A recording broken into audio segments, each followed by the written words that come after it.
Hello, beautiful people. You are listening to the Communal Table Podcast, part of Food and Wine Pro. I am your host, Kat Kinsman, and my guest today is the illustrious Jason Vincent. You look skeptical at that, but I don't know what it means. I am not at all skeptical about this because he's got some fantastic places in Chicago. Giant and City Mouse and Chef's Special Cocktail Bar, which open yet? No, not yet. Soon. But I have been dying to talk to you because you say and do a lot of things that I think are pretty damn great. So welcome. Thank you. Glad to be here. So you were a Food and Wine Best New Chef. Yes. Yeah, 2013. Thank you for representing the family. Yeah. But you also were on a more recent accolade list as well for our best restaurants to work for. That's true. Yeah. It was unexpected. It's really cool. It's a great idea for you guys to put that forward. You came multiply recommended, which was a really, really nice thing to hear. And I saw your name on the list and I backed it up because you had written a communal table essay around this point last year. I remember I was actually in Chicago, probably a few blocks from your restaurant, editing this. And it was about hunger and the duty of chefs to take care of people who are hungry. Let's talk about how you operate a little bit, the principles that got you to a place of being a great place to work for. I mean, it's kind of a loaded question because I don't really see it as something that we're typically doing that should be outside the box, outside the norm. Unfortunately. It is. And, I mean, I am not one to say that I went through like some, crazy kitchens where like everybody was like getting shit thrown at them or, whatever. I've worked for really amazing people. Jason Hamill in Chicago and his wife Leah, who owned Lula, and Sam Hayward in Maine at 4th Street. These are just good role models, But it's bigger than restaurants. Life isn't restaurants. So like I could have... The hell you say? I mean, it's true. Like the culture of restaurants is something that I've been in since I was 14. And, it's 30 years at this point. And if I stayed on those railroad tracks of like, I'm in a restaurant and this is how I operate and whatever, I'd be way more fucked up than I am now. But it's like you see the humanity and you can see the out, inside and outside of the restaurant. And I don't know, you have choices. You can either try and make everything better, or you can try and, go with the status quo, or you can make everything worse. And my parents taught me to make everything better. There's an impetus toward the worse, and there was for a long time a glamorizing of that particular way of being, of you give everything up for the restaurant. That's the only thing that matters. A friend of mine likes to talk about Gen X masochist chefs. And there is a group, pretty squarely in there who were brought up in that way of being where you give your all and nothing less is acceptable, and finding almost glory in the detriment that it has to the rest of your life. How did you not have that? Was it your upbringing? Was it working in those kind of kitchens? How did you not have that mentality and yet still succeed? I did have that mentality. And I think I was young and dumb enough when I did that. I mean, I lost tons of friends, just I didn't hang out on Saturday nights. I worked every weekend, literally every weekend. I worked every day. But I was in my teens. Yeah. You know what I mean? I was in my teens and early 20s and a couple of my really good buddies stuck around. But other than that, I did. So I lost like early and often, which I don't know if it's a good thing. I don't know where I'd been otherwise. But I also had like, at that point, I thought I was going to be an English teacher. I went to like college. There's a certain amount of that crossover of like writers and chefs and musicians and chefs and all the other careers and finding that.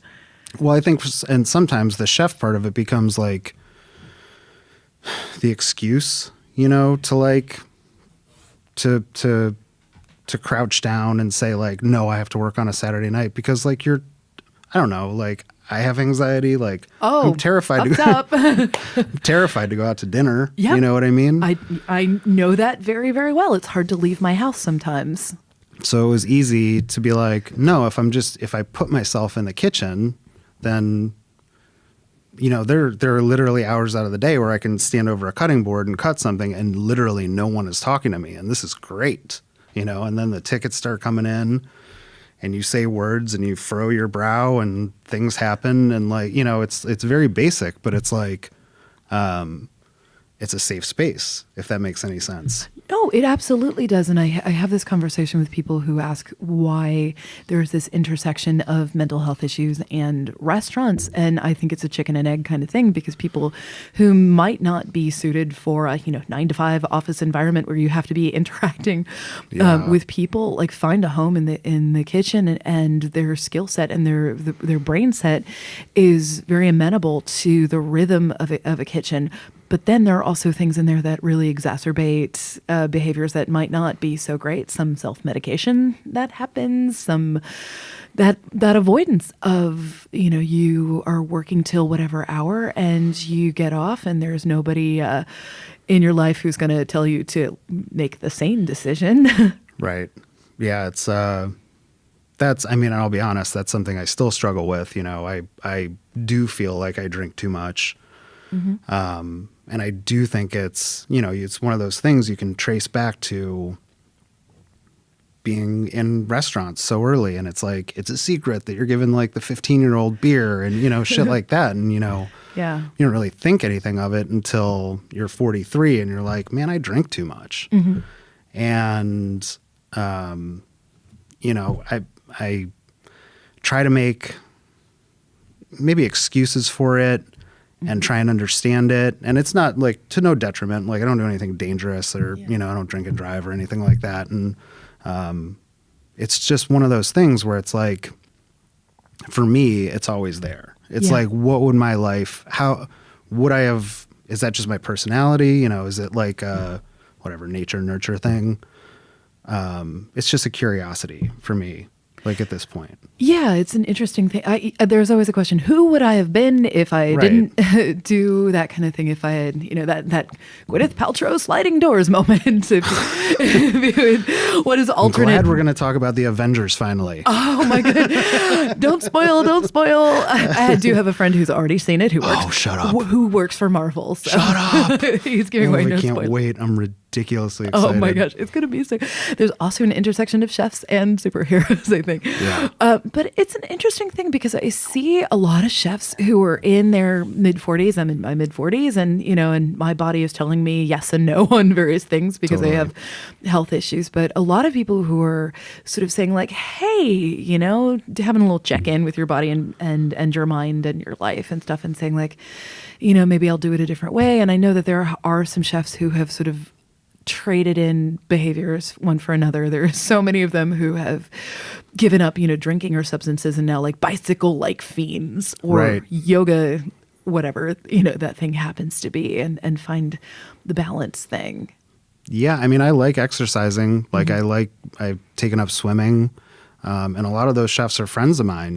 Like I can text Matt Jennings and say, love that man. Hey dude, how did you do this? And his first response is, are you mocking me right now? I'm like, no, I really want to know, like, what does your diet look like? And, he's a great human being and he'll just like take the time to say, this is what I do and you can do it this way. And, it can be 3:00 in the morning. And I'm like, do you eat carbs? And like, love him. I think he's the patron saint of this podcast without actually having been on it yet, because we've just invoked him. It's just a matter of time before he comes on here. But for people who have not heard us talk about him a million times, maybe you're jumping around episodes. He is a chef in Boston who I think lost half of his body weight or more.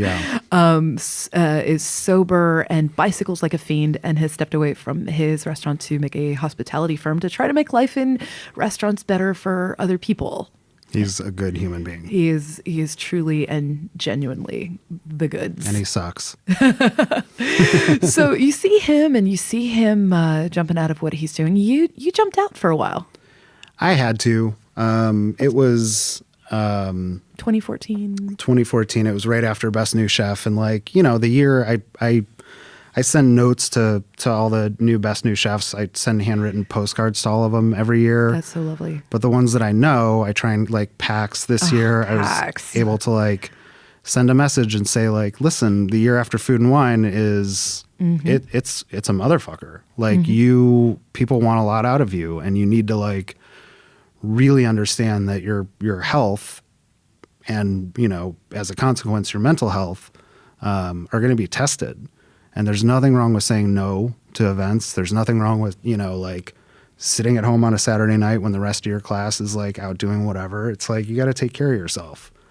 And I didn't. So let's talk what that year looked like. Because the thing is, we realized that this was a problem. And because I've seen friends go through it, and whether it's Best New Restaurant, Best New Chef, James Beard Award, whatever it happens to be. It's hard.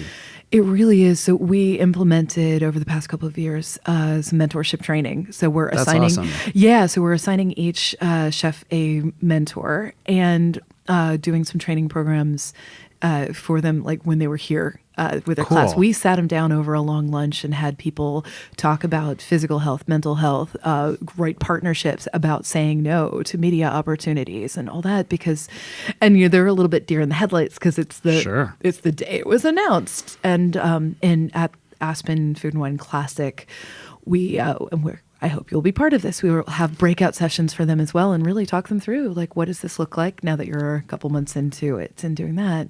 I would love to. Yeah. I'd be honored. Let's make this happen, because you're going to be at the Classic. Yeah.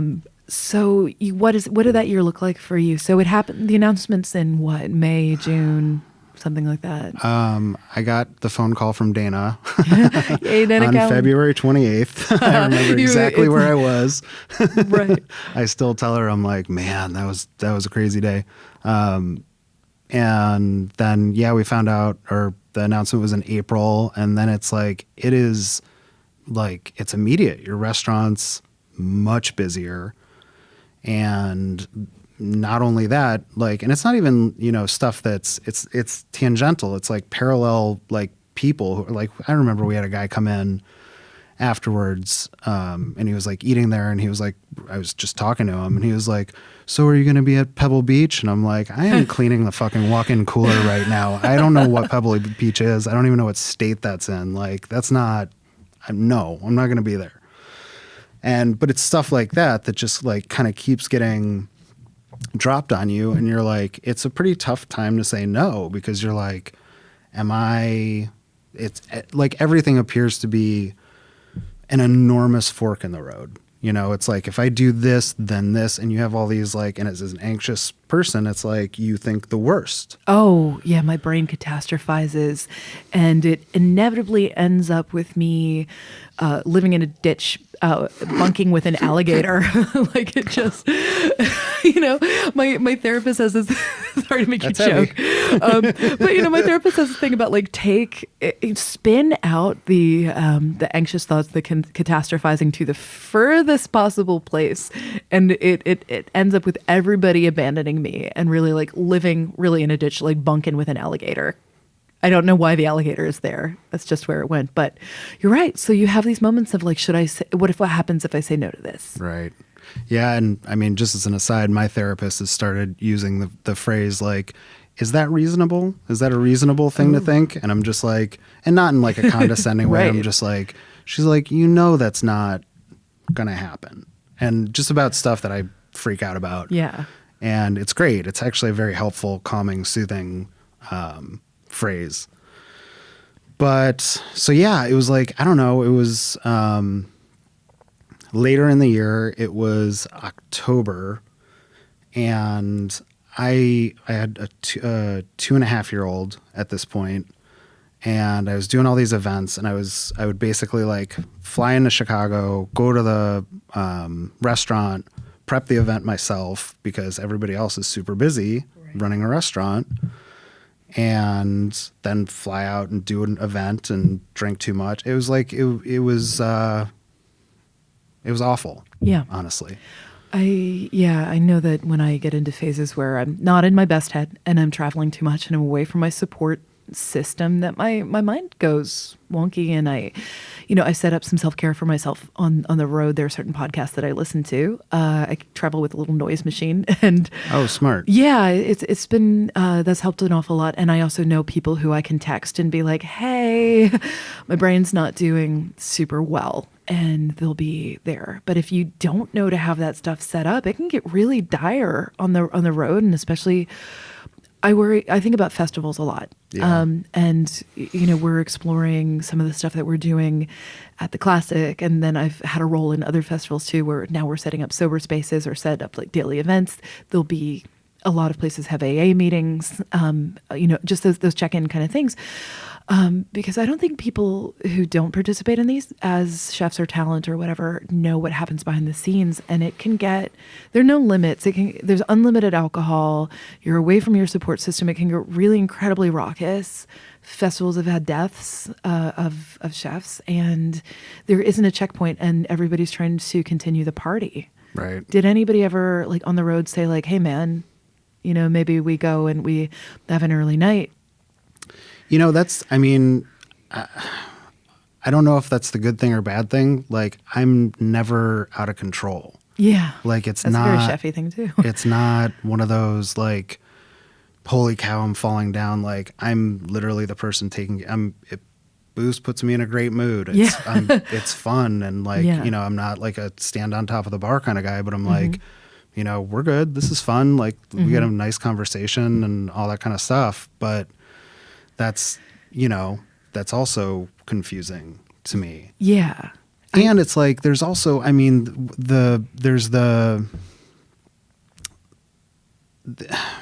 know if it's called like imposter syndrome or whatever. Oh, I know that one. But it's a different level of it where I wanted this. I wanted Best New Chef. Like, in a very weird way, like unbelievable. And there's tons of young chefs out there who want the same thing. And it's just, what am I going to do? Like, complain about like going to cool events, right? But yes, absolutely I am, because it's too much. It's too much for your body. I completely understand. I get to do a lot of really, really cool and interesting stuff, but the way that I do it in particular, because I'm out there like talking to people about really super emotional stuff, and Sure. I'm like, yes, I'm in this beautiful city, but I'm also like, sitting in a room with people talking about suicide or Right. whatever it happens to be, and like, yes, there's a beautiful background there too, but I think especially in this last year where we have lost Anthony Bourdain, who had arguably the on paper coolest life of It's crazy, anyone. right? Yeah. And that's one of those, and I think that was a real wake up call for a lot of people in the industry, because he had, he was living the dream. He was the line cook made good and you see, I think it was a really jarring moment for a lot of people, including, those of us who, knew him personally, and to see that dichotomy of, getting to have the experiences, getting to have all that privilege and pleasure and all that kind of stuff, but having that thing in you Yeah. that is wearing, and where Depression doesn't give a shit what your job is. it sure doesn't. Depression, anxiety, they really don't care what you do. And I, hear some people say like, oh, famous people, whatever, what do they have to be depressed about? People don't get that it's not about something. It's just what your fun body and brain decide to do. So what did that look like for you? So you said you're out there and it's too much. You come back to the restaurant. Were you able to keep a handle on the restaurant at this particular time? And what did home look like at that point? Home was, we had a couple of miscarriages in that time. I'm so My wife sorry. did. Yeah. And it's just like one of those things where it happens and I get it, but it's like, Happens a lot. I have Yeah. never seen my wife that sad before. Oh, you know what I mean? And it's just Yeah, like, and you can't fix her. there's nothing I can do. And we have this 2.5-year-old who's, perfect. Yeah. And I'm not being her dad. And I remember I tell this story a lot, and I don't know if I've ever called him out by name, but I'm going to this time, and I hope it doesn't embarrass him. But I was doing an event with Gerard Kraft, and he is a thoughtful,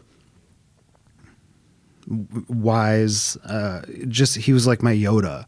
You know, I was like a kid, and he's like this guy, and I'm like sitting in a car with him, and we're going to like the fucking farmer's market or some shit. And I'm just like depressed. We're in Napa, like going to a farmer's market. I'm like, there can't be anything better than this with Gerard Kraft. Like, this is great. And we start talking about kids, and he starts telling me about, like, you know, his thoughts. He had an older kid, and like I think they were pregnant again, and he told me a story about like not feeling like he knew his kid, and vice versa. And man, it hit home. Like, it was like, and that, I think that was in 2000. That was like a year before. So it's like, it was like weighing on me like the whole time. And it was like the whole time, like through Food and Wine and stuff like that. And like, you know, Beard semifinals, like, who gives a shit? It's like, I'm looking at my kid going like, do you know me? Do I know you? Like, and they're 2.5. But then I remember like just yelling at her one day, and she like looks at me, and she's 2.5, and she's like, why are you so angry at me? And I'm just like, that's God. It, I'm done. Yep. Like, we're good. I'm gonna be better, and I need to make a change. And you know, at this point, my wife was pregnant with our youngest daughter, and you know, it's not like one of those, it's definitely not an easy thing, but it was like, I had been at Nightwood for 5 years, so like internally, like, I was like, 5 years. That's a good benchmark. That's good. But then it's like, you know, people like to kick you when you're down, and they do it unintentionally, I believe, and non-maliciously. But with like social media, it's like you see one fucking tweet, or, you know, a bunch of people unfollow you after you quit your job, and they go, you know, not that I care, but like at that point when you're like everything hurts extra. Yeah, you're pretty vulnerable. You're like, holy shit, did I just fuck up my career? Yeah. You know? But it's like, I don't know. Now I know I didn't, but at the same time, it's like, fuck those people. I mean, like, really, know? And I imagine too, you know, I always sort of look at how media is complicit in things, because you love a good shit show, you love a good, you know, whatever, and trying to figure out the thing. And I do think there's been much of a turn toward compassion, because as people realize, like, what chefs are actually dealing with, and the fact that you never know what is going on. And I always say, you never know what. But just people, not even chefs. I mean, like, that's the thing. It's like, humanity is so fucking, being a person is hard. I say this all the time. It is hard being a person, and just putting yourself into the world. Like, leaving your bed is a hard thing to do. I don't care what your life is. If you have the best job in the world, if you have the shittiest job in the world, if you have all these things, like zipping on your human suit is really hard. And I'm a white straight male. It's like, if it's this hard for me, I can't even fucking imagine. I think about this on a regular basis. And like, I have every privilege in the world. You know, I'm a straight, white, cisgender, married woman with health insurance and a job. And it's, you know, and it can be this difficult. So, which makes me think like, you know, it's my moral duty to go and make it a little bit easier for other people, if it's, you know, talking about it or whatever it is. Be an ally. Yeah, and that can manifest in all different ways, and we will definitely talk about this. But what did you do for yourself? And that you said you quit. How did you? What did quitting look like?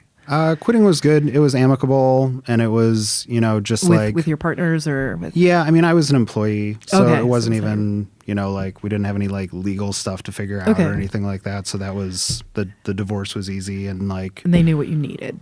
Yeah, I mean, I think so. I mean, like, I had definitely, you know, my sous chef at the time, who's my partner now, Ben, you know, he is somebody who, over the years, I've known him now we've worked together now for 12 years. And it's like, you can look at him and he can, you know, I can say like, I am fucking depressed. Yeah. And I need to do this for myself. And he's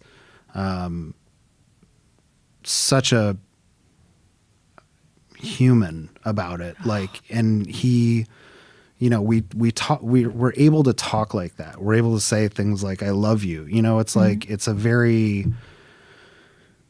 great relationship. You know what I mean? And having somebody like him where I say like, listen, I'm leaving, you know, like I'm not going to work here anymore. He goes, you know, well, I understand, you know, it's not. And then the guy I was working for, Jason Hamill, like he'd been my boss for 9 years at that point. He was like, I understand, you know? Yeah. And it's, like I said, I'm very fortunate, like in who I've worked for. My boss when I was 14, a guy named Dave Specia at Pizzazz in Cleveland. Pizzazz. 4 Z's. Wow, that's a lot of Z's. You know, he had a temper. Like, I mean, it definitely, like, it happened, but I mean, not in a, I don't know what kind of mood Dave's going to be in today. That's the worst. Yeah. Yeah, it's the worst. And I've never worked for that person. So, you know, most of the time Dave would come in like, hey, how are you? You know, like, and it's just, you know, and this was in like 1990, you know, Which people were definitely, that was a different restaurant culture. Yeah. And it was just, you know, this is what I expect of you. This is what you expect of me. And he taught me a ton about just being a person. But then I had to go through all the angst and all the, you know, culinary school and the weird shit. What were your bands that you listened to at that place? Man. Who were you at this? Morphine. Okay. I think was real big. I was in a metal band called the Dreaded Stoners. Oh, are there recordings? Are there visual I don't know if audio? anybody out there has them. They can. we had a couple. We two of the members were in. It was like it was therapy. It was music therapy. Yeah. So there was a recording studio since they like they were like bad kids. So they got to go to this like music therapy. So we had a recording studio and we would just go in there and we would like record. It was great. Oh, that sounds incredible. Would that everybody had that outlet at that point, like sort of end of high school, and that I was, you know, goth kid down in my basement painting and anarchy symbols and like Bauhaus like logos and stuff on the wall. So when you left, then what did you do with yourself during that time? Because you were a person who had been working in restaurants since you were that age and identify as a chef. If you have an anxious brain like mine, and they manifest in all different ways, I have the internal accountant, but you have not earned your keep in the world today. You have to accomplish something or else like you can't go to bed, you can't sleep. How did you shut that off? How did you spend your time? Well, there was a baby. Mm-hmm. So that's a chunk of time. So you have a baby, and did you have 2 babies at that point? Yeah, there was a newborn at that point and a 3.5-year-old. Okay. So that keeps you pretty busy. Yeah. And my wife her company's great, and she got 3 months off of work, so we were able to like spend the time. I mean, you know, I'm not going to lie, we are still paying back the loans that we took out to, you know, make up for my income 4 years later. But you know, we definitely had, my wife is an angel, and we definitely, Marianne. Marianne. What if I was like, just exists in my head. She's great, and she is unbelievably supportive. And when I, you know, I've been very depressed around her at points in our marriage, and she's never taken a pot shot at me because of it. Do you know what I mean? Oh God. Yeah. And I recognize it and I understand that, and like what a big deal that is, because I'm not that patient of a person, but she is a fucking angel. There was actually a plot point recently on the hit show This Is Us, where and there's a character who has pretty severe anxiety, and they're a really great couple, and she takes a pot shot at him about his anxiety, and it just hit me to the core. I let my husband know as soon as we started dating, and I was like, look, here's what you're getting into, and you walk away, feel free. Right. You know, I'm warning you up front. And he was bring it on. And it has been the greatest pleasure and privilege of my life is, being with this partner who I don't have to hide my worst self from. Right. He's seen me through some pretty dark shit. Because you can't, like, when you're at that point, when you're low, when you're Mm-hmm. really low, like the last thing you want to have to do is like figure out how to make people think that you're not. Oh, it's exhausting. The sparkle and tap dance, I call it. So, and well, the thing is also with depressed or anxious people, like once you do go out into the world, like you feel like, at least for me, I know that I would have to be sort of extra on so nobody Sure. would guess. And it finally took sort of, I was talking about it as a coming out and I did it in a very, very public fashion, with CNN saying like, hey, Oh, really? oh yeah, I wrote a couple essays. I wrote an essay what year was that? About depression and my world with that. And then a couple of years later with anxiety. And it changed my life because I didn't have to pretend anymore. Right. I mean, I still, if I'm at my worst, I'm not going to super be in public with it. But you're also, you have little kids and you're trying to model behavior for them. And that's got to be such a tough thing. I grew up with a depressed parent and I could tell. I always assumed it was my fault somehow. Right. Yeah. So how do you figure out how to be a person who lives with this stuff and you've got kids and you want better for them and how do you have that conversation with them about like daddy's not mad at you? Right. I mean, honestly, I don't think she would mind me saying this, and I hope she doesn't. My mom was depressed when I was younger, and I don't know if she's medicated. I kind of doubt it. I'll ask her, but she spent years working through it, and I never really saw it as like my fault. I just knew she wasn't happy sometimes. Yeah. And, looking back to her mother, you could see traits of that too. And especially now that I'm like, this is what it looks like. Mm-hmm. I can remember being a kid and saying, Grandma was depressed, The hindsight's amazing. But it's pretty remarkable and I think it's pretty recent. And like, I just want to say I really do appreciate you coming out, because if more people did, and I think since they have, it does the thing. It normalizes it. And like, you don't feel like a fucking freak. The feeling like a fucking freak it's exhausting and it kills people. Yeah. I mean,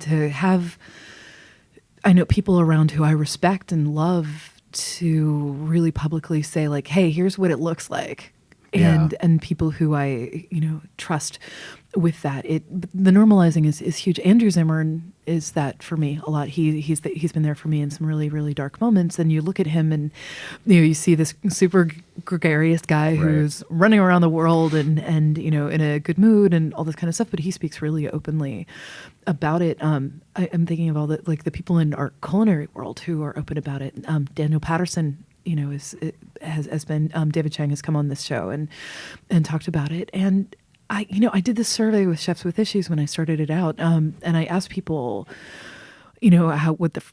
what are you dealing with? All these kind of questions. And it occurred to me that the stat that came back was that a huge percentage of people in kitchens and in restaurants were dealing with this, but they weren't saying anything to each other because they didn't want to be thought of as weak or crazy. Right. And that's a particularly kitchen mindset. I mean, it's in the culture at large, but there's a kitchen mindset to that too. Were you worried about judgment from people when you left? Did you tell people why? No, because I honestly don't think I knew why. I mean, like there's just a very basic term for when you can't go on in kitchens, and it's just you say you're fried and or you're burned out or something like that. And it was for me. It was like it was like a badge. Like I've burned out like 3 times, and like I like had I was like, it's fucking Crash and stupid. burn, man. Yeah, but it's like I really do think that.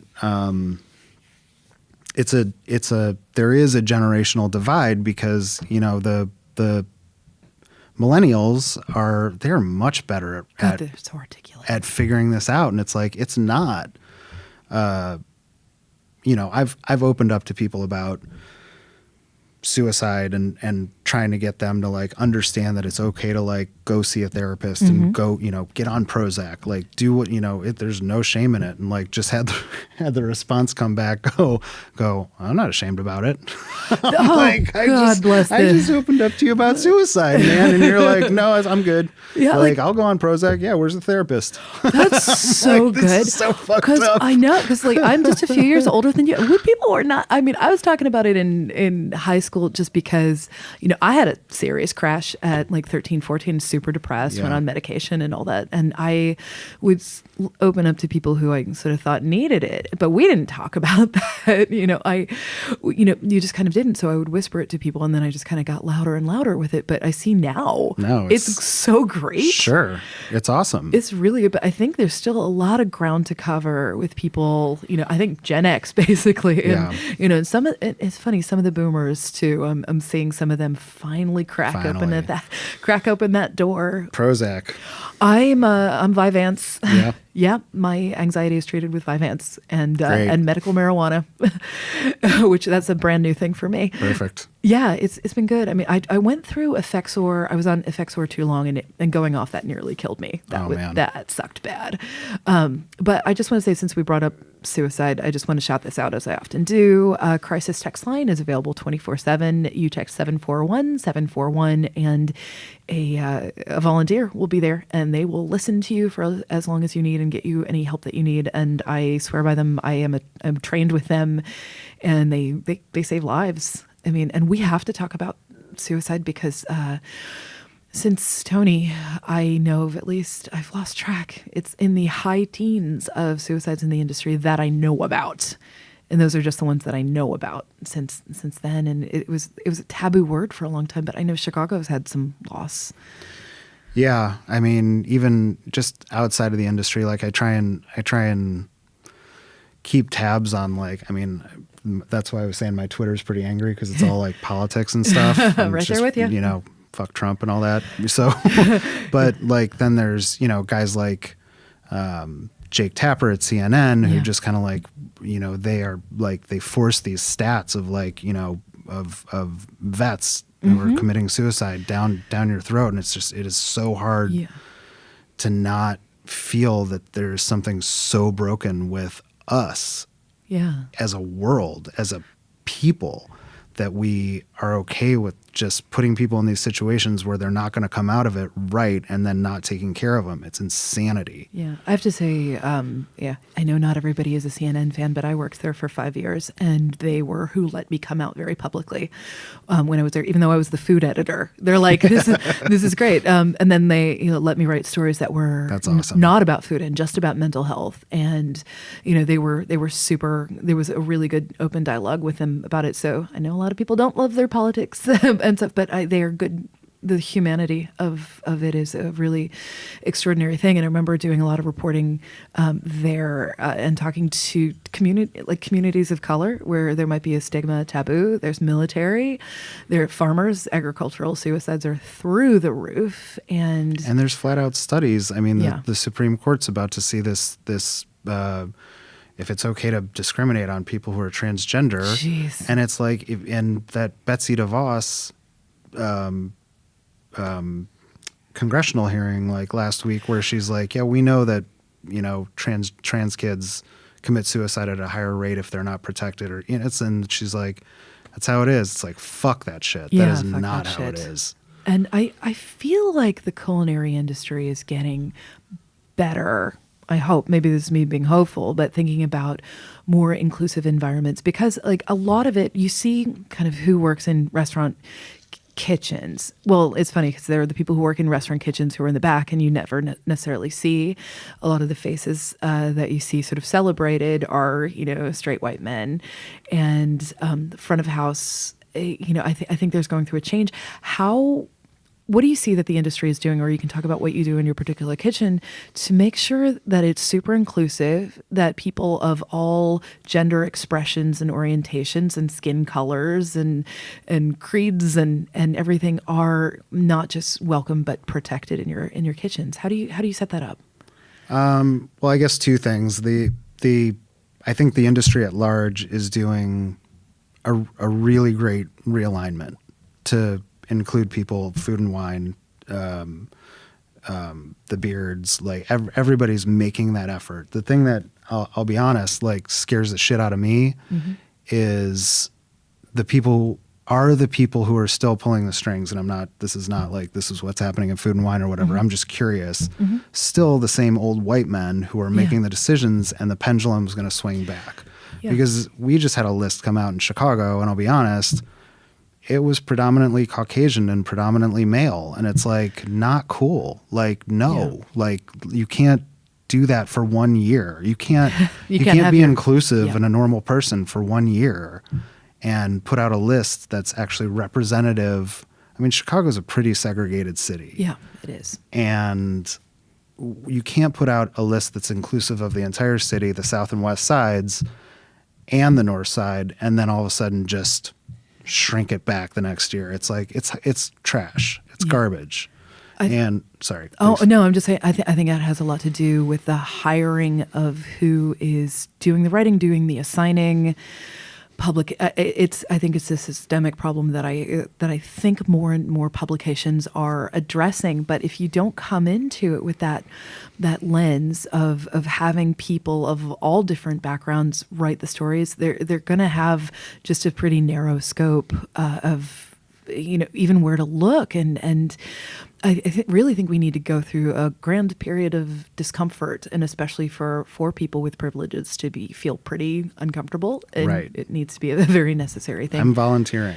Yeah. Like, leave me off all your fucking lists. Put somebody else, you know what I mean? And it's like, not even, the thing is, it's like, if you do it 1 year, it's a blip, and it's not good enough. It's garbage. And like the thing is, it might be a difficult thing to find, you know what I mean? But it's for the next generation. It's for the little black girl on the southwest side of Chicago who is in a Kitchen Possible, course, and she's seeing all these chefs come through who are women and chefs of color and white people, and she sees the diversity, and she understands that I can be that.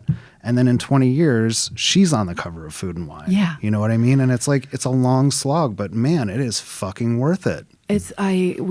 The episode that just aired was Kwame Onwuachi, and his book is very impressive. I cannot say enough good things about his memoir. I'm a Top Chef fan. Yes, I mean he's so. I'm just a Kwame fan in general, and he was one of our best new chefs in this most recent class.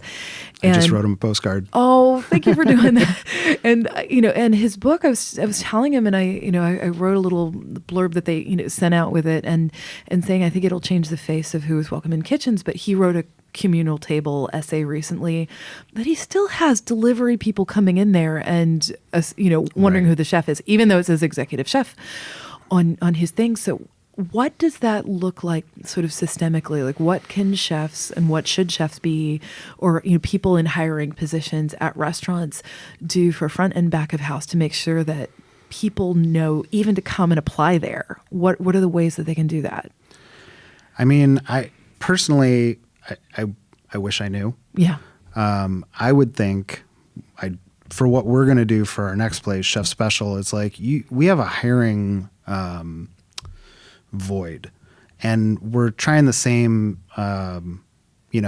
this is where we'll put it out and this is where we'll do it. It's like, fuck that shit. Like, we're going to physically walk flyers down to the south and west side of Chicago and put them up and put them in stores and community centers and, other places where people congregate and people need jobs.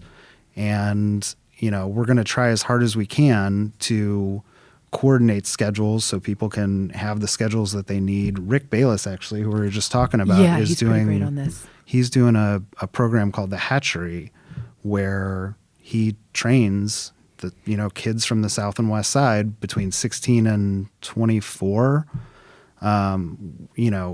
over a 12-week period, and then places them at places like Giant and Chef Special, and it's great. And it's like, you have to do something. You have to like figure out that not everybody.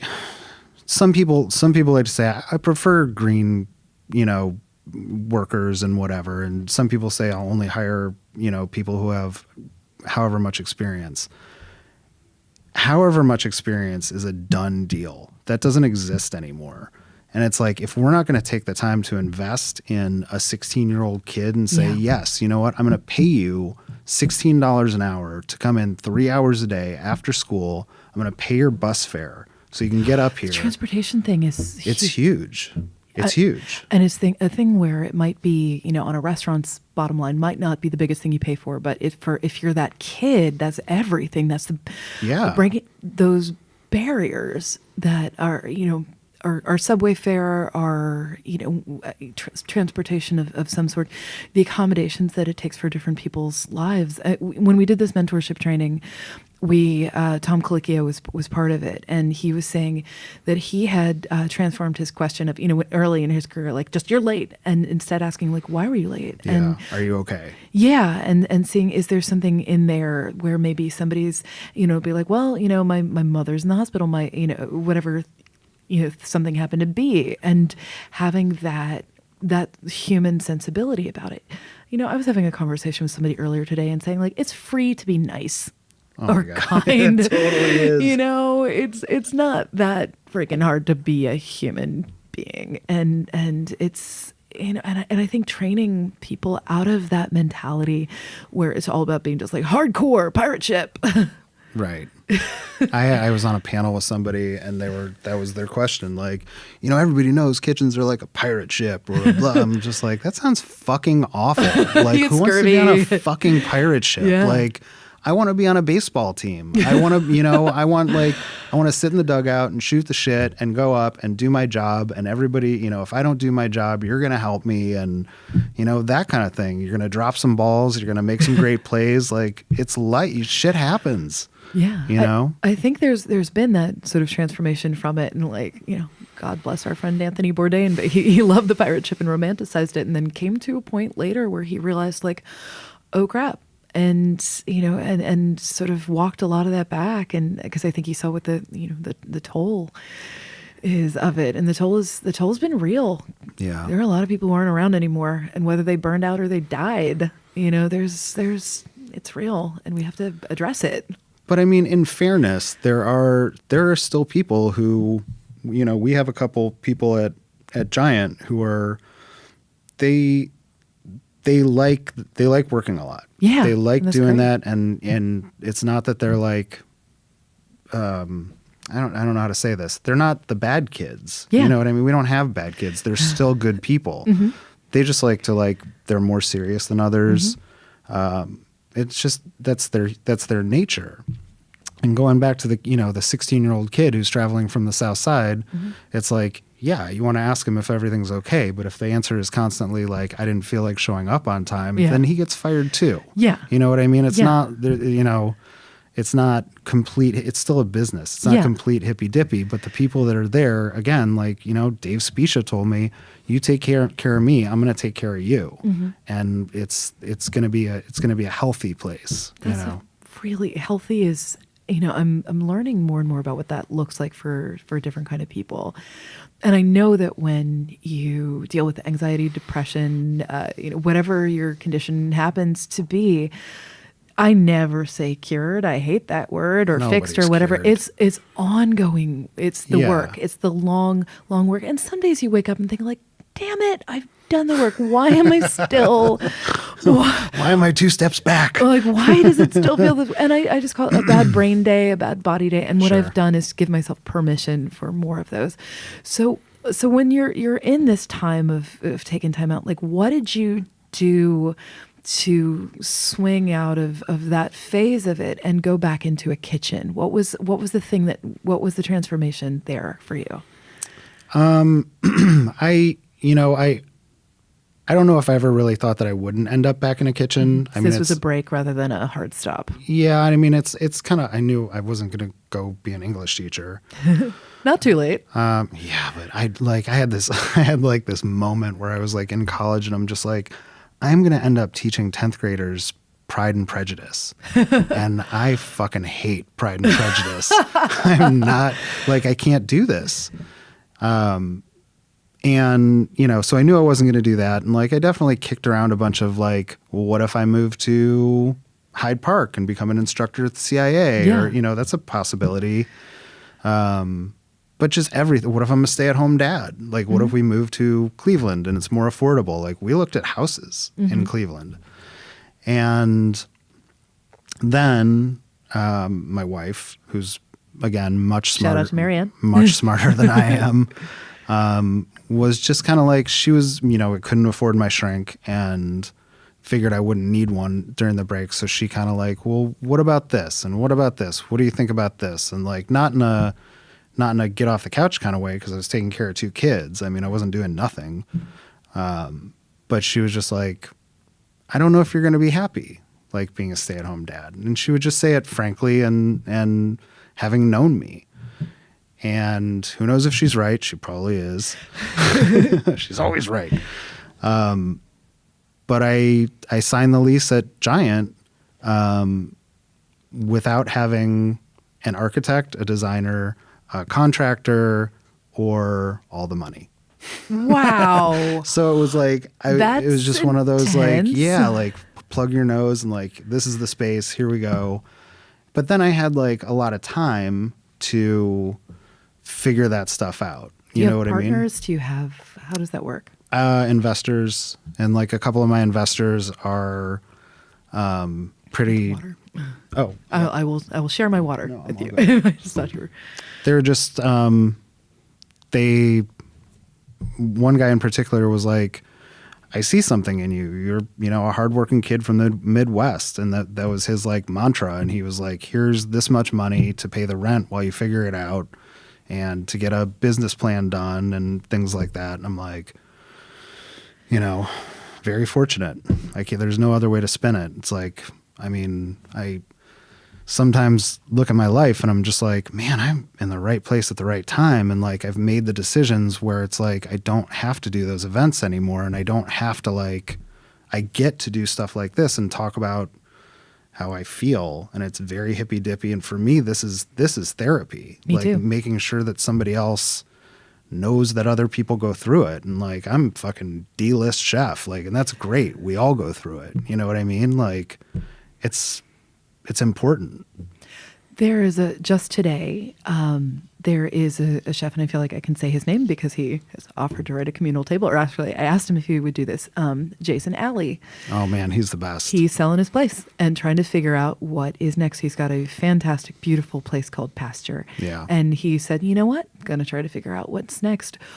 And I've noticed we were just down there for his Fire and Fork. Oh, he's so talented, and he's put in the work on Yeah. himself and has been very, very public about putting in the work on himself and trying to figure out what's next. And I've noticed this mini wave of chefs from their mid-40s to their early 50s saying like, you know what, pause, and either I'm getting out, like Greg Baker is like, I'm done. Right. Jimmy Bradley is sort of like a pause, getting out, not sure what's coming next. What would you say to somebody who's maybe scared to take that time, afraid they're going to go off everybody's radar, afraid somehow like if you get off the merry-go-round, you're not going to be able to jump back on?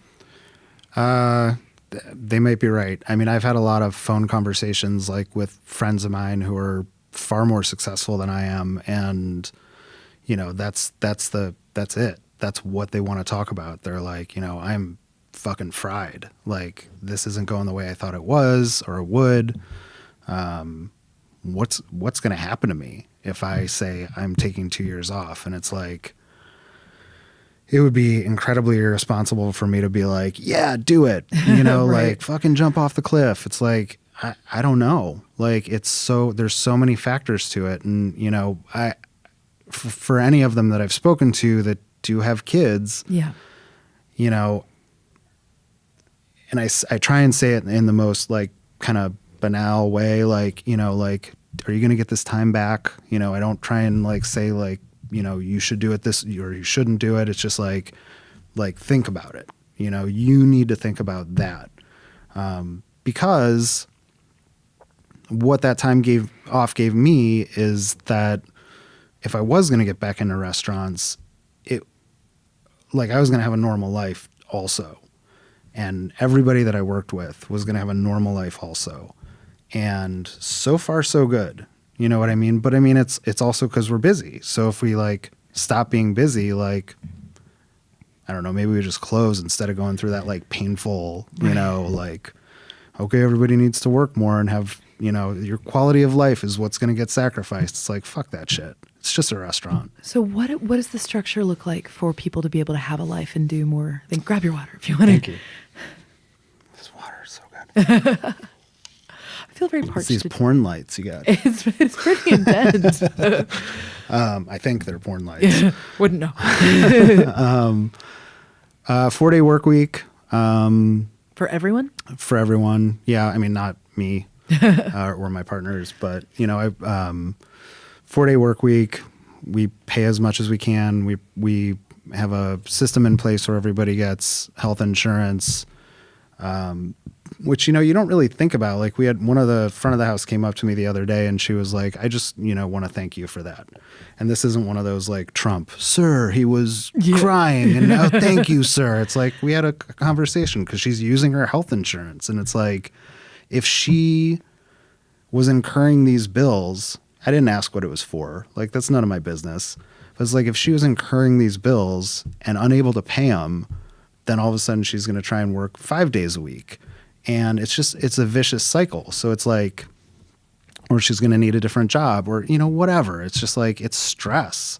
And who needs that? You know what I mean?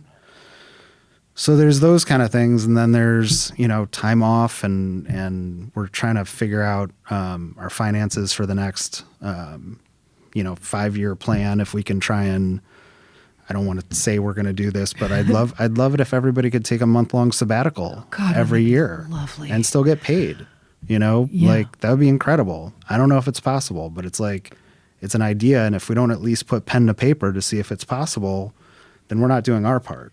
That's humane. I mean, I know that like friends in New Orleans, I was just visiting there, have talked about how to do that because they know summers are dead. People really, I mean, there's some conventions that come now during the summer, but they're trying to figure out like, how do we take care of people? Like, can you trade them to a friend in another city to work for there? Can, you know, is there some sort of, it's got to be systemic. I think you have to have it sort of settled with other people around you so they can, you know, trade around and pick it up or something. But that's a good idea. Yeah, we'll see what happens. Who do you think is doing it right out there? Who do you want to shout out for doing a good job at people? I think the Ace Hotel, actually, I mean, that's why we partnered with them. They do a great job. You know, it was one of my big questions. It was like, you know, so at Giant, we provide health insurance. They're like, oh, we do too. 100% covered for everybody. Like, you know, it's not, I think the people who are doing it the most right, and this is not to say other people who are trying and doing it a little bit right are wrong, are the ones who are kind of taking the whole, the egalitarian system of like, we're the owners and we're the managers and you're the, you know, whatever, line cooks. And, you know, then there's in the front of the house and there's this like, it's, you know, this striation of like, it's like a plebe system or whatever. And it sucks. It's garbage. It's like, you know, the dishwasher has this, who's, you know, not to say she's the low man on the totem pole. She has the exact same insurance I do. And there's no reason that she shouldn't, you know what I mean? And it's, I think people that can see a restaurant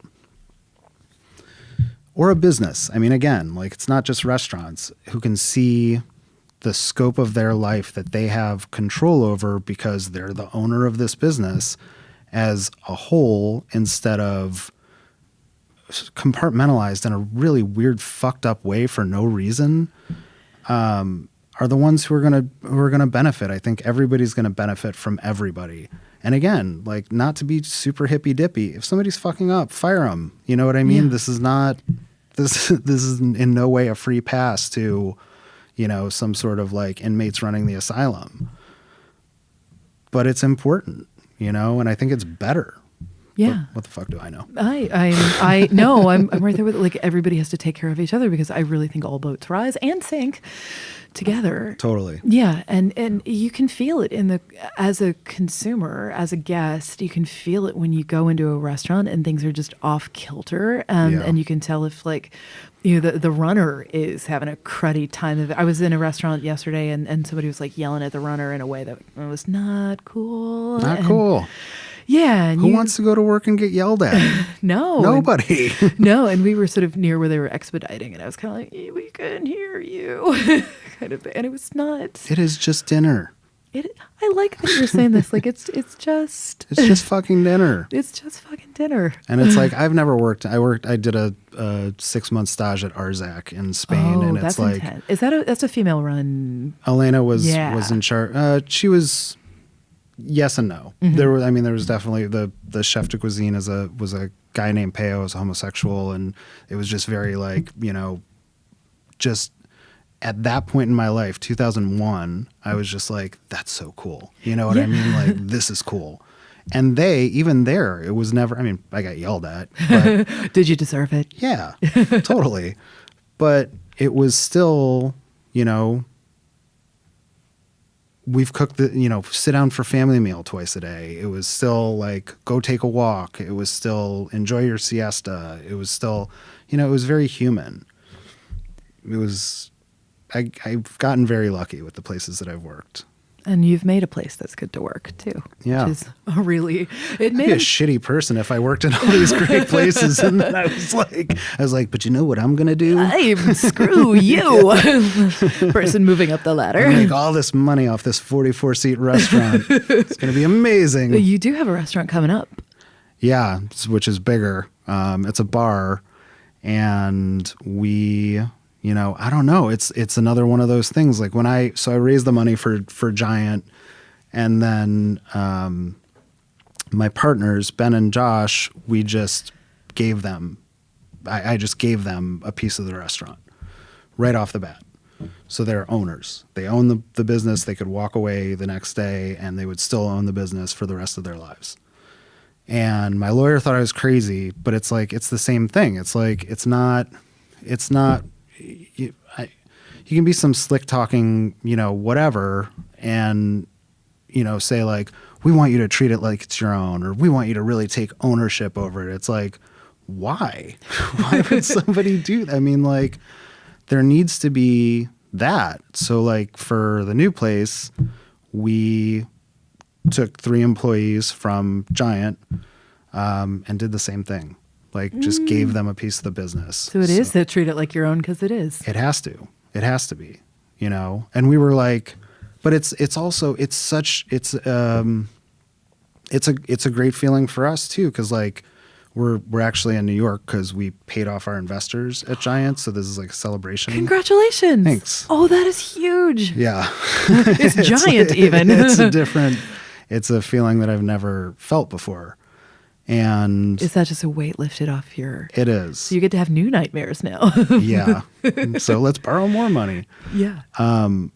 So we were sitting around last night. We were at Minetta Tavern. Oh, what a great place. Burgers. Yeah. It's a good burger. It's a good burger.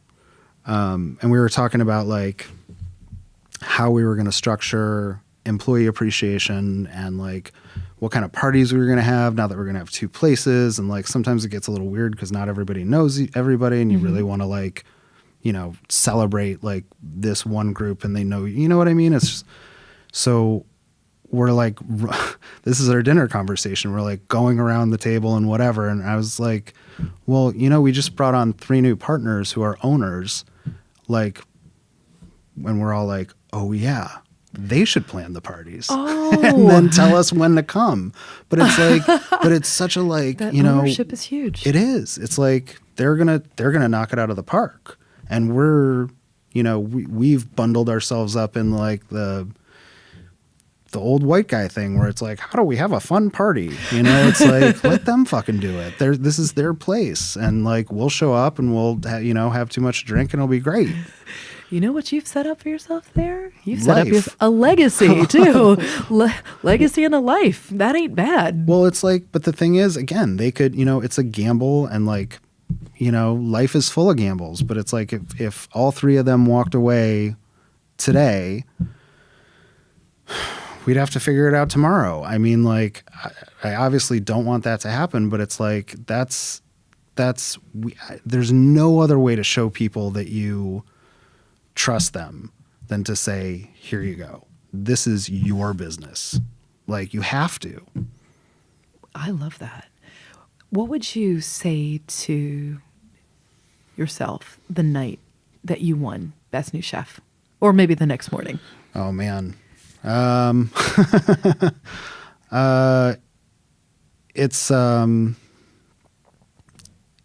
It is life-changing immediately. And you can it's one of those, it's like a superpower for a little bit. You know what I mean? Like, you can kind of do whatever you want. I mean, a lot of people that I know, like, used it to, travel to Italy for 3 months, and like, it's a great foot in the door, and you all of a sudden know all these people, but it's like, it is, having the chance to look back on it, it is people. You know what I mean? Like, you can go meet people. Please, everybody try to be a Best New Chef, because it's fucking awesome. But you have to, like, see it as what it is. It's like, it's a thing. It's in a way material. You know what I mean?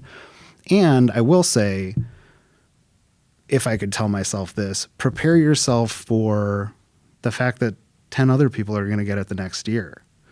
And that can be like a little bit of a gut punch, because you are literally on top of your own world. But it's like, the world spins on with, you can stand still and like daydream and gaze off into the clouds and, look up a list that you're on the same list as Thomas Keller. Right. It's like, that's a big deal.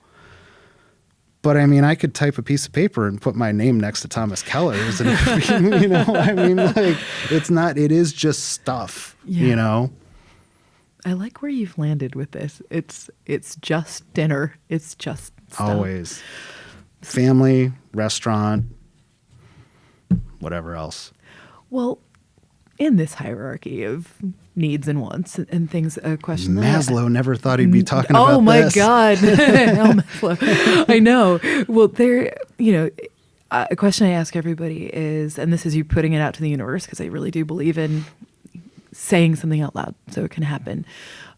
Because you've put this. I agree. Yeah, that's a good way to make sure things happen. Just say it. Yeah. So you've done a lot of things for other people, and you take care of family and people around you. And what is the thing that you want for yourself?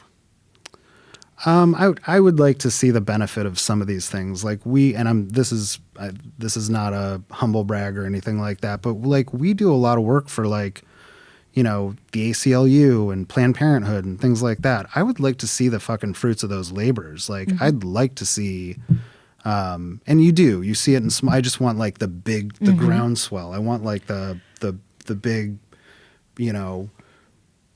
I don't even know what it is, but I want to see the climax. Yeah. Like, I want to feel the, like, I want the Supreme Court decision to go the right way. I want the ACLU to be more, to fix everything. And I know that's, like, ridiculous, but you gotta want it, though. You gotta want it, right? Or else why do it? Know? I'd like the world to be a better place, like, honestly. Well, and that is the altruistic thing. What's the selfish thing you want? I don't know. Finish this tattoo would be good. What is that one? For people who cannot see it on. This is Marc Chagall's Romeo beautiful. and Juliet, the Paris Opera House. Yeah. This is the one I got when I got married, so me and my wife. Oh, and beautiful. Then I've always dreamed of, like, finishing it when I found out, like, who my kids were. Oh, that's beautiful. And now we call them the ladybugs. So I've like started to collect, like, different what's it called, fonts or, like, mm-hmm. styles of ladybug, and they're just going to go all around it. I love that. That'd be fun. I think that's a beautiful thing. Any tattoo artists who want to do it. I'm thinking the person who did my most recent one from Three Kings. Oh, they cool. Are some really. They here? They are, and Oh. you should go. Did a big okra up the back of. Oh, cool. And they do really incredibly beautiful work. There. That's awesome. Yeah, and they love chefs. So Great. The beautiful thing. I have 5 questions that I ask of everybody in this sort of speed round to get They're as all about the Avengers. well, by the time this airs, we will know what happens. But I was actually listening Yeah. to a podcast on the way in today where they were all very extremely giddy for Avengers. So excited. It's Because there's going to be a crazy. whole reboot, basically. Like the whole Marvel universe is going to be reset. No, I don't know. I know, Eliza. I know where you're going to be this weekend. But what is your comfort food? Hamburgers. Any particular place or just hamburgers, general, full stop? Yeah, I mean, I will say the Minetta Tavern burger was a little thick for me. Like, I definitely like the smash burger. Pretty simple. The restaurant or the bar right next to Giant is called Scofflaw. I feel it's the best hamburger in the city. Okay. So anytime that I'm walking to my car and the corner seat at the bar is Yeah. open, it's like magnetic. I just go, I sit there, I have a beer and a burger and fries and look on my phone, and it's great. That sounds so. It's so everything. Oh, I had, So great. I had a really good burger in New Orleans this week at Justine.